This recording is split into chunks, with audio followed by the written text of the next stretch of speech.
Welcome to the first video in this new series where we're going to talk about how to create a Kong language, a creation language, specifically for people who are interested in adding some flair to their stories, their novels, their narratives. So if you're writing a fantasy book or any kind of book and you're like, I want some language, we're going to go over a few different styles and ways you can create languages throughout this series. So whether you're trying to create an Elvish or Dothraki, in the R.R. Martin Game of Thrones series, this playlist is for you.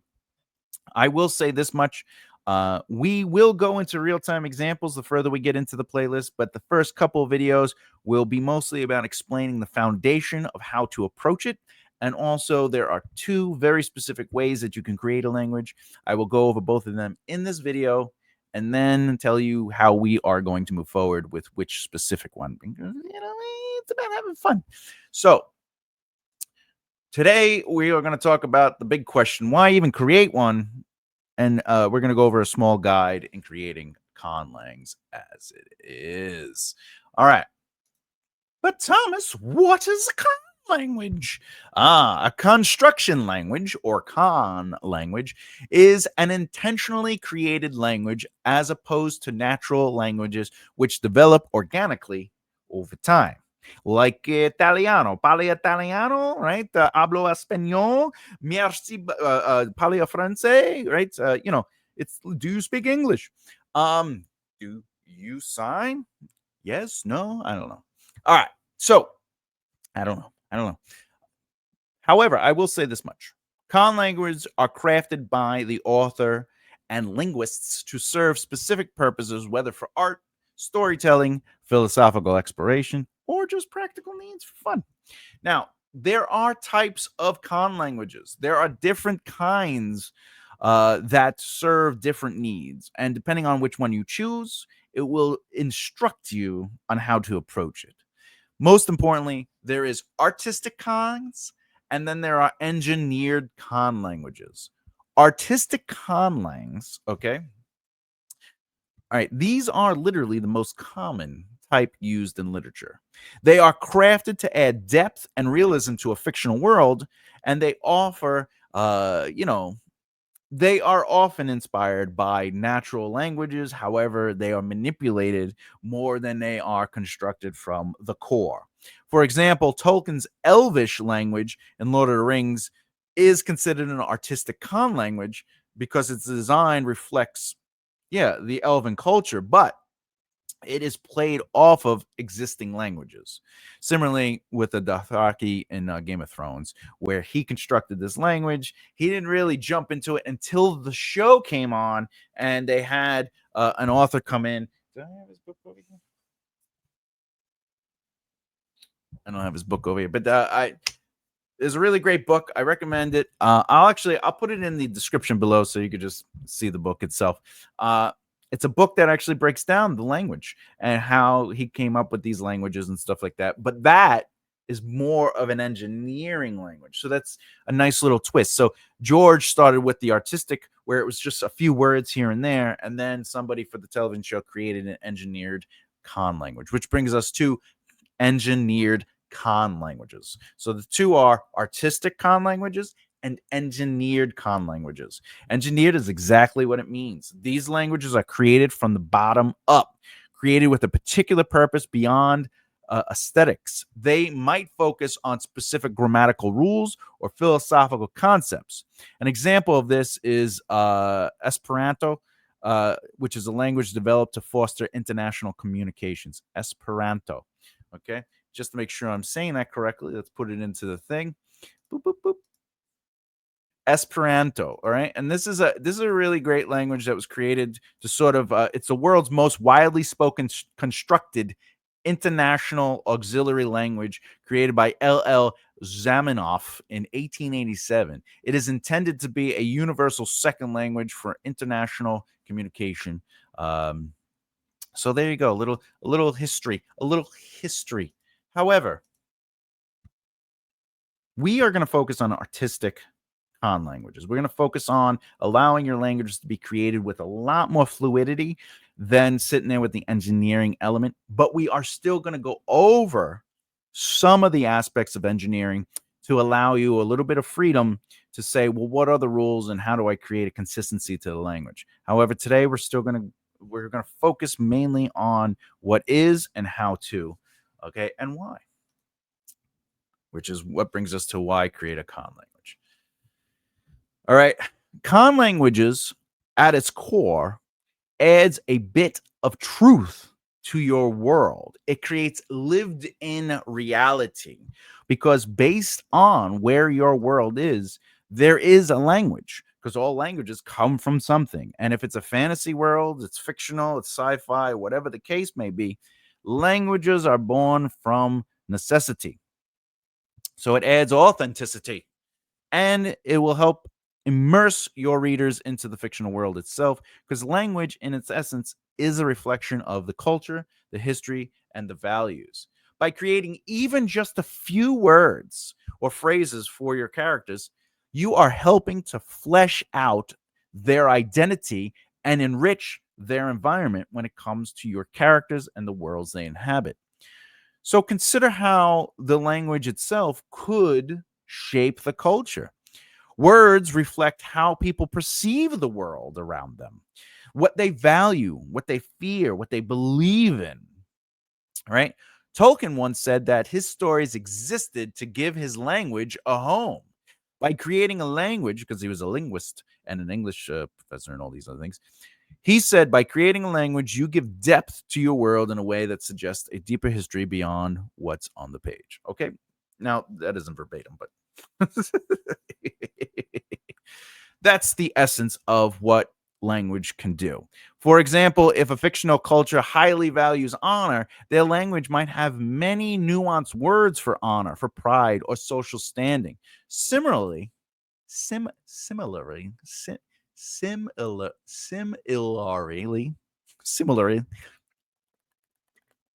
a culture that lives in a harsh desert might have numerous ways to describe different kinds of sand or wind. These nuances give your readers subtle cues about the values and entertainment of your world. Okay.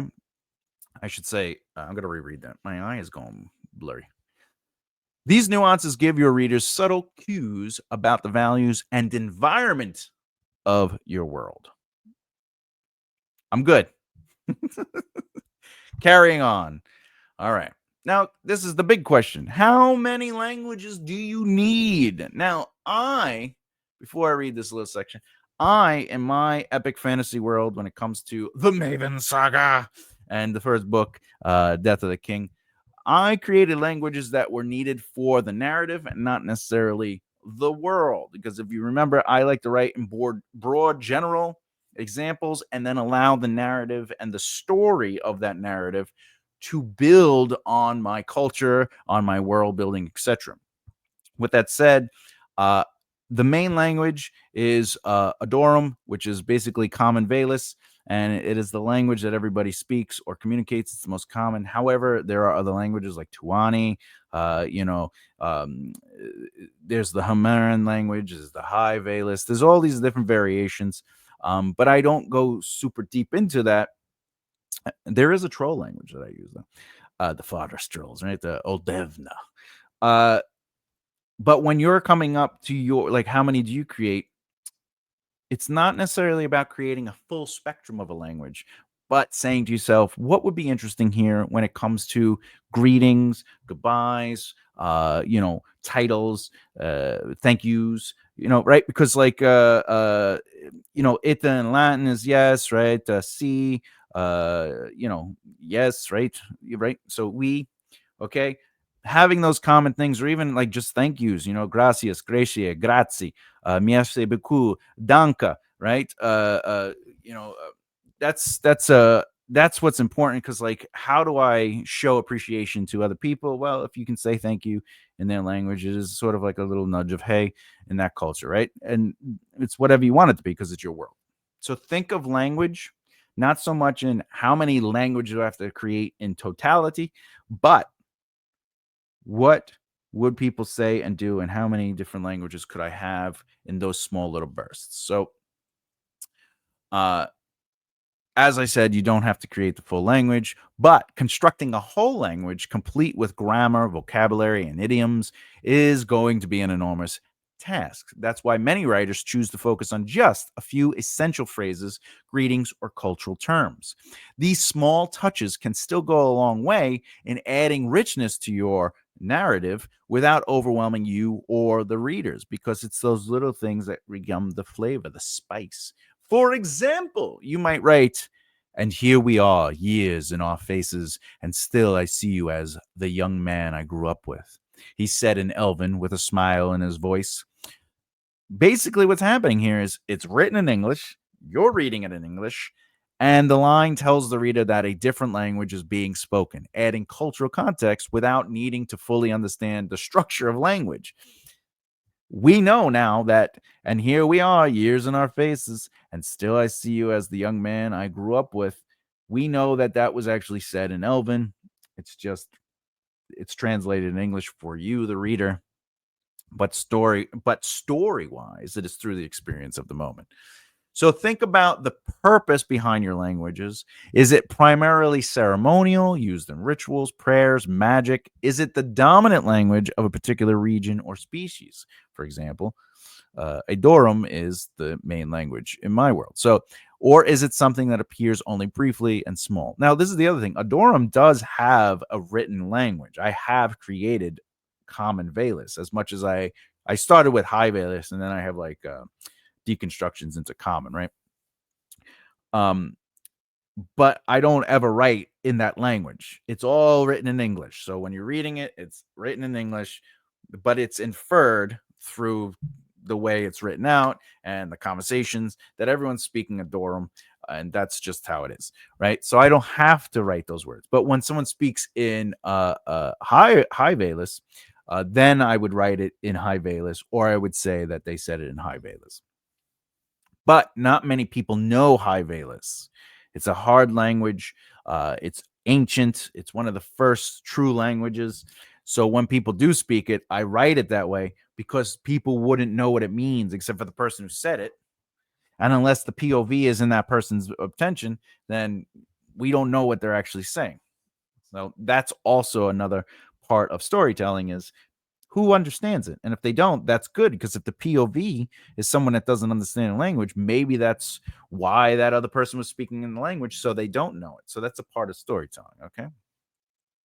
But understanding why you are creating a language will help you decide how much time and effort you should put into this. So think about that deeply before even creating a full language. But you might say, I need a yes or a no. I need a hello and a goodbye. Maybe I need a phrase that represents honor. Maybe I need a phrase for like night and day, whatever the case may be, right? Setting expectations for this series. So, again, this is the first video in the series. It'll be 10 videos to start, and then I'm going to do another series within this series. It'll be another 10 videos and so forth and so on, each one getting more complicated or more detailed, I should say, than the next. All right. Now, throughout this series, we'll break down the language creation process step by step. Some of the steps will lean on linguistic foundations, while others will embrace creative freedom. The goal is not to overwhelm you with rules, but to help you find the right balance for your narrative. We will cover things like creating the sound and feel of your language, because this will dictate the spelling. Develop a simple grammar structure so that you can maintain consistency, and we'll crafting essential phrases and cultural expressions, which will be its own video that allows you to say, "Oh, well, all right, maybe I'm finding the rhythm of the language." And we're going to talk about how to integrate your language naturally into the storytelling itself. So by the end of the series, you'll have a language that fits your world's culture and serves the story's needs. Now, remember, narrative is made up of both plot and story. Plot is what needs to happen no matter what, and story is how it unfolds through the emotional experiences and choices of your characters. And that is the part that language serves, the story, because they're choosing to speak a language, or they're choosing to understand, right? They chose to learn a language to understand it. So whether that means a few memorable words here or there or more complicated conlang, this series is potentially going to keep you going. Now, with that said, final thoughts, a very quick video to start off the series. I just wanted to get into what it is, should you or should you not have it, and where we're going to focus and lead this series. But my final thought is ultimately,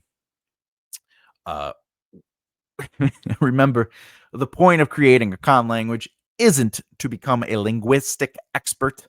It's to enhance your storytelling. So everything we're going to go over is about the artistic creation, to the point where you could go flim flam sim blum blah and then spell out how that is pronounced on the page, and you've just created a language, which means, how are you? I hope everything is all right. And in fact, somebody else could take the exact same words and be like, it means, wow, it smells in here. I wish somebody would spray something after they left the bathroom. So even a few words can add richness and depth, making your fictional world and culture truly come alive, even if it's as silly as, did you flush? So whether you choose to create just a handful of expressions or dive deeply into the grammar and vocabulary, this series will give you that option. It will show you how to create a grammar, how to create grammar, how to create the vocabulary, how to create a little complexity to it, but also how to have the freedom to just be like, and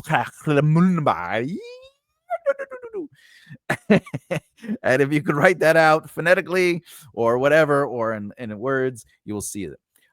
There will also be sheets that I create that will be available for free within the folder as the videos are released in order.